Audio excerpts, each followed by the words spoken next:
Welcome to the Canadian Beef Cattle Podcast, presented by the Beef Cattle Research Council, the most popular content from beefresearch.ca, available on the go. Before we get into today's episode, a quick message from the BCRC. CowBytes ration balancing software is available through the BCRC. This easy-to-use ration balancing software allows Canadian beef cattle producers to develop their own rations. Producers can input various combinations of feed and byproducts at different prices to reduce feed costs while meeting animal production targets. The software costs $60 and can be purchased now at beefresearch.ca/cowbytes. That's CowBytes. This episode is titled Supplementation Matters, Navigating the Trace Mineral Requirements of a Beef Herd. Hi, I'm Kristen Thompson with the Beef Cattle Research Council. How can I best meet the mineral requirements of my beef herd? It comes as no surprise that the answer to this question is not a simple one. There are many factors impacting the mineral requirements of beef cattle, such as stage of production, age, or body condition. And these are further compounded by the bioavailability of the mineral source provided and any antagonists that may be present in the diet. Regional variations in the trace mineral content of forages and soils creates high-risk areas where trace mineral deficiencies are more likely to occur. Supplemental sources need to be provided to prevent production declines, animal health events, or reproductive wrecks. Recently published data from work led by Dr. Cheryl Waldner with the Western College of Veterinary Medicine show that 64% of mature beef cows in Western Canada and 59% of mature beef cows in Eastern Canada have less than adequate copper status. One of the trends we saw with the copper data was that it looked a bit more regional in the younger cows, but when we looked at the mature cows, the extent of the problem across the country became really apparent, Dr. Waldner explains, adding that if you are a cow-calf producer in Canada, you need to worry about copper supplementation in your herd regardless of your location. Dr. Van Mitchell and his team at Metker Veterinary Services in Ontario performed trace mineral screening tests in 2023 on calves coming into Ontario feedlots. They found that 56% of calves coming from Manitoba, Saskatchewan, and Alberta were marginal or deficient in copper. This was compared to 33% of calves in Ontario falling in the same category. Generally, for copper-deficient cattle, we attribute this to poor forage quality, little to no mineral intake, or high sulfate or molybdenum in the diet, Dr. Van Mitchell explains. Dr. Andrew Acton with Deep South Animal Clinic in South Central Saskatchewan says that copper deficiency is the most common one that he has observed through his practice, and notes that it is also one of the hardest to correct. He explains that everything is an interrelationship between copper, molybdenum, and sulfur. An imbalance in one can cause problems with the others. The research from Dr. Waldner's group also evaluated molybdenum levels in beef cows and found significant regional variation. Molybdenum is found in soils and in plants and can tie up copper. This means that if molybdenum is present in the forage, any copper that is also there may no longer be available for use by the animal, resulting in a secondary copper deficiency. In addition to molybdenum, high sulfate levels present in water sources or in some alternative feeds can further limit the bioavailability of copper in the diet. Therefore, despite supplementation, many herds may still be deficient. When it comes to selenium, the data from Dr. Waldner's group showed that 73% of mature cows in Eastern Canada and 33% of mature cows in Western Canada had serum selenium levels that were considered less than adequate. There are a few smaller areas across Western Canada where we see a problem. This was west of Highway 2 in Alberta and into BC. But the big thing that came out of those maps is how much more common selenium deficiency is in Eastern Canada, Dr. Waldner explains. And she adds that for producers in Ontario, Quebec, and the Maritimes, recognizing the increased regional risk of low selenium needs to be considered when evaluating a mineral supplementation program. It is a soil-derived issue, says Dr. Van Mitchell, and it is definitely the largest problem we see in terms of mineral deficiency in Ontario-sourced calves. It is a big contributor to bad calf scours outbreaks, calves that are weak-born, and poor immune responses. In addition, most forages and crops grown in Ontario are deficient in selenium, meaning that without supplementation, cattle are not receiving adequate amounts from their diet. Dr. Acton adds that in his area, which is south central Saskatchewan, they do not typically see selenium deficiencies and are actually a little more likely to see selenium in excess in some herds. When they do see a selenium deficiency, it is likely related to drought conditions or certain plants being consumed. Selenium responds predictably with supplementation, in that body levels go up relatively quickly when supplementation is provided.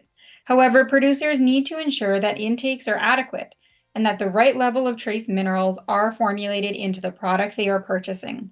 If producers get a load of mineral that is not designed for a selenium deficient area, there is not enough selenium in there, cautions Dr. Van Mitchell. Even if cows consume adequate amounts based on the label, it's still not enough. Trace mineral deficiencies can take months to manifest into clinical symptoms, depending on factors such as diet, water quality, or health status.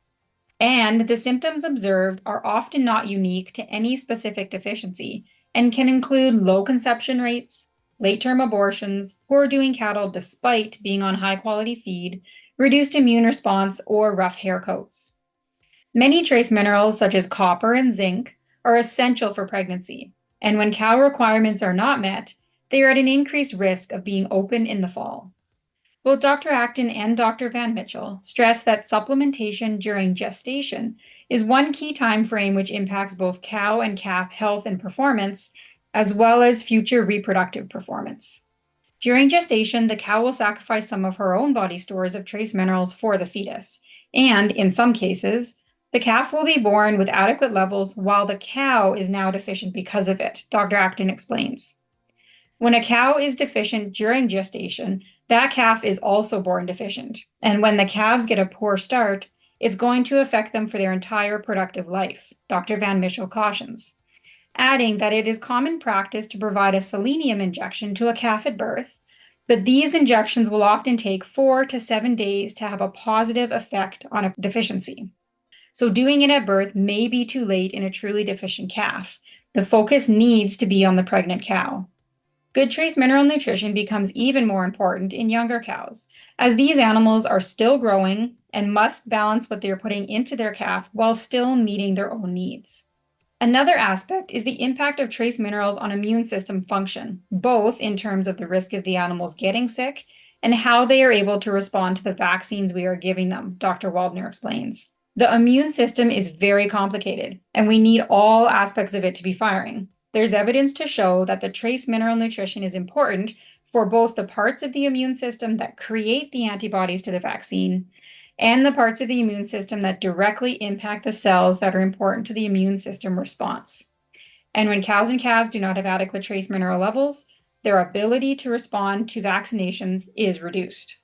There are several tests available that can be used in diagnosing trace mineral deficiencies, which include serum samples and liver biopsies.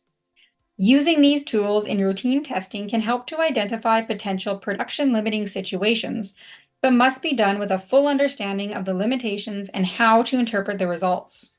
In the case of copper, the liver is the gas tank and the bloodstream is the fuel line. The gas tank supplies the fuel line, so if the fuel line is low, then it means copper levels are very low or close to being deficient, Dr. Acton explains, adding that when we are looking at a herd problem to start, the serum samples are a nice screening test. If we take 10 or 20 samples and we see 30% deficient, we know we have a big problem going on because more of them are probably deficient than that. Dr. Waldner agrees and adds that blood tests are quicker, easier, and typically cheaper. Due to this, we are more likely to sample more cows from a wide range of management groups than when we sample liver. In addition, a lot of producers are using free choice supplementation, which results in a high variation in trace mineral intakes. And when the mineral status of the cow herd is very variable, doing a small number of potentially more sensitive tests could miss the extent of the problem.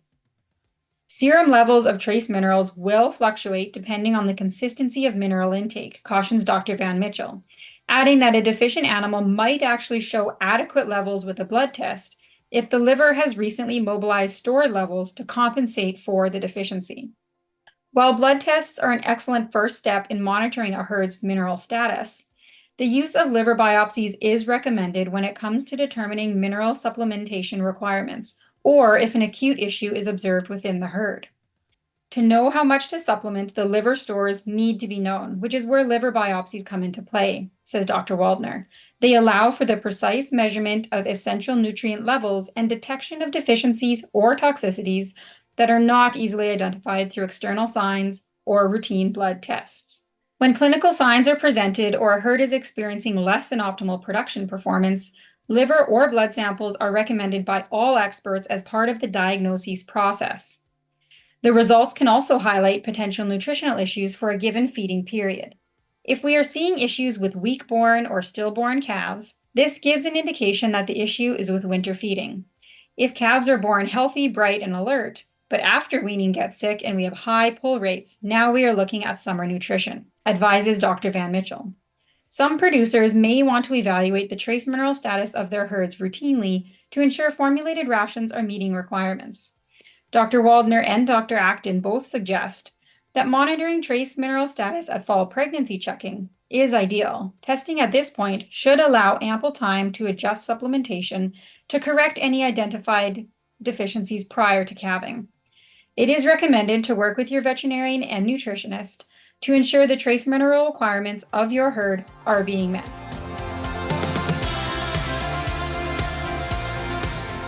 Thank you for listening to this week's episode. You can find all relevant links and information at beefresearch.ca or in the show notes. The Beef Cattle Research Council is funded by the Canadian Beef Cattle Checkoff and strives for excellence in the production of Canadian beef, cattle, and forage through research, innovation, and extension. Tune in every Tuesday as the Canadian Beef Cattle Podcast delivers straightforward insights, expert information, and a wealth of practical knowledge for Canadian beef producers. Subscribe now.